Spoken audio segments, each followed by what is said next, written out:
Father. It's good to see Sister Marilyn here because for me, I'm a cradle Catholic. I'm Deacon Jack Clark. I'm assigned to this parish. Oh, you want me to yell into it? I was born a long time ago, right here in Ogden. I won't say how long ago, but it was in the days when the St. Benedict's Hospital was still at the top of 30th Street. That's where I came into the world, and I basically spent my whole life, all but about 6 years in the Ogden area. So you can't survive being a Catholic in Utah. It's easier now than it ever was, trust me, as Sister Marilyn pointed out a little bit, because I grew up in South Weber, which is a little rural town to the south of Ogden. We would come in, I grew up in St. Joseph Parish, really.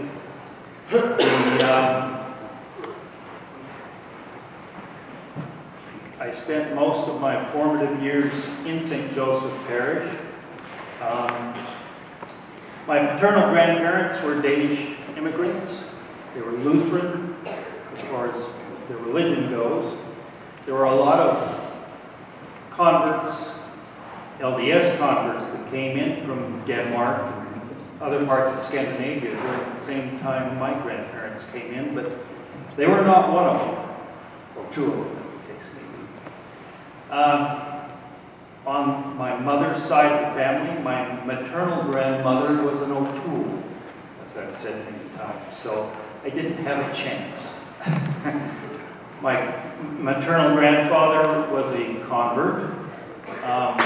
I know from the stories that it was when they decided they were going to marry, my grandmother told him flat out that it would not be possible without him joining the church. He rapidly went down and did so. And that was in the 1930s. But for me, I went through a phase like many do when I was 17, 18, 19, got married, when I kind of went away from the church a bit. I got married. We lived in Sugar House right after I got married, where I was getting some education and training. And I spent a little bit of time at St. Anne's there for 6 or 7 years, in and out, once in a while. And then one of the things that really, life events, certain life events, have a big impact on your life. For me, one of the biggest ones was having a daughter. Because all of a sudden it kicks in that you are now responsible for somebody else, rather than just yourself.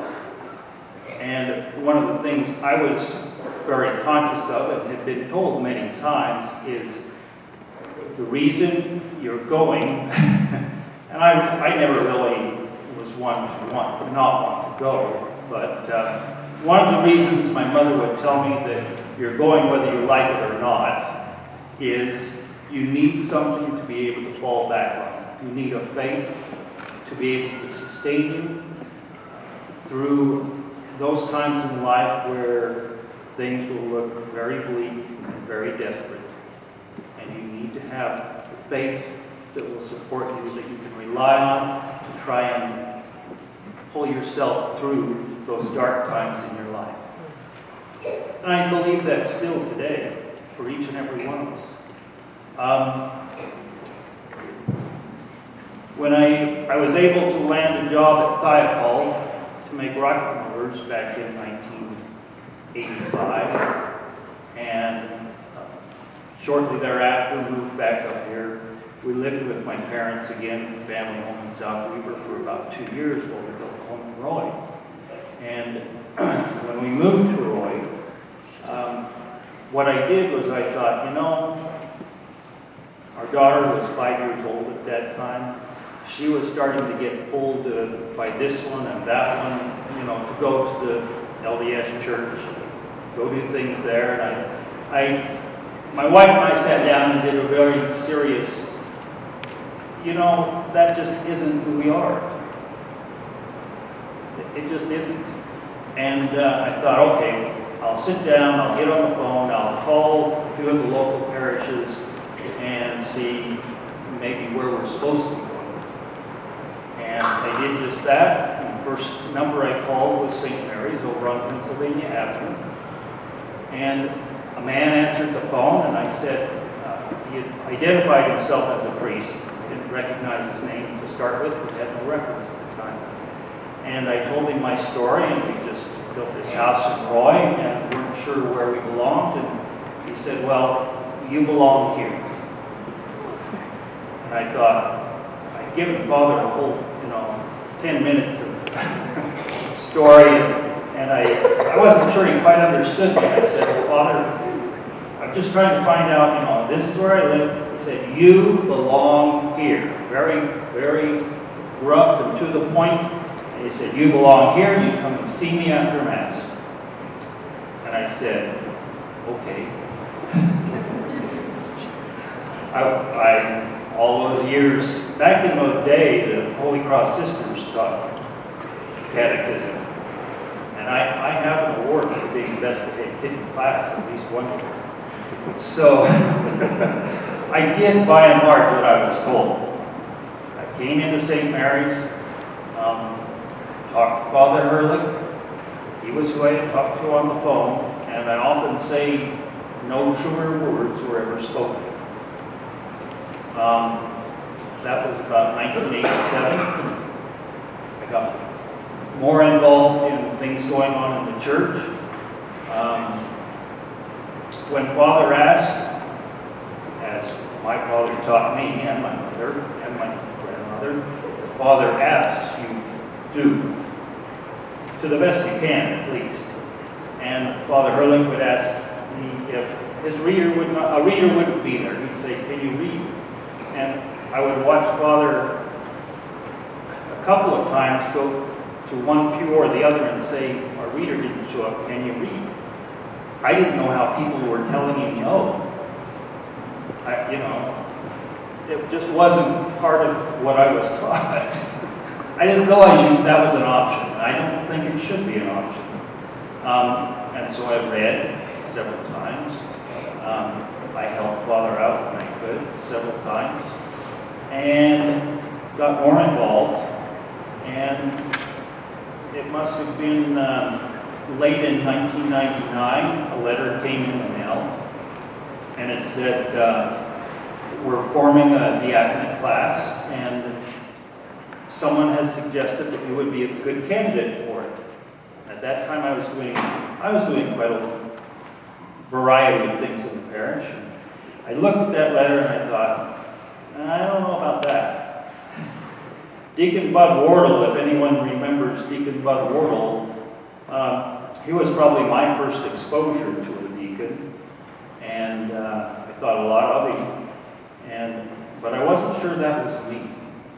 And so I set that letter aside for probably a couple months at least. Then I pulled it out and looked at it again, and I actually made the call down to the diocese. And they said, well, you should talk to your pastor about it. And I did. I came at that time, Father Rock was the pastor. And I came in and told him, well, I have this letter here that someone's written, and he said, I know. He was the one who had told them. So I thought, okay, and pray on it and discern, and I decided, okay, we'll see where it goes. And I've never been happier that I did exactly that. We spent 4 years in training down at the diocese. We were very fortunate to have Deacon Owen Cummings as our instructor. I can listen to a Scot or an Irishman talk all day long. It's in my blood, And so that, my ordination was January 24th, 2004. So we're coming up on 15 years pretty quick. And it's been, there are times it's a challenge. I've done hospital ministry. There are challenges at times in hospital ministry, especially when mothers have babies that are either stillborn or die shortly after. It's a very, it's something that's hard to imagine until you've been there. My wife and I, our daughter was very sick at 5.5 months. And one of my aunts, who was a very good Lutheran, came up to the hospital. This was in Salt Lake when we were living there, and asked me flat out, have you had her baptized yet? And I said, well, no, we didn't quite get that far. And she said, well, you either take care of it or I will. So, very, very much, I called the cathedral and they sent a priest to baptize. Service is about being of service and trying to do what you're told to a certain extent. My diaconal service has allowed me to meet a lot of fine priests, a good couple handfuls of bishops, and a few archbishops, and even a couple cardinals along the way. So it's been a very rewarding vocation. And I hope that some of you at least venture into this role.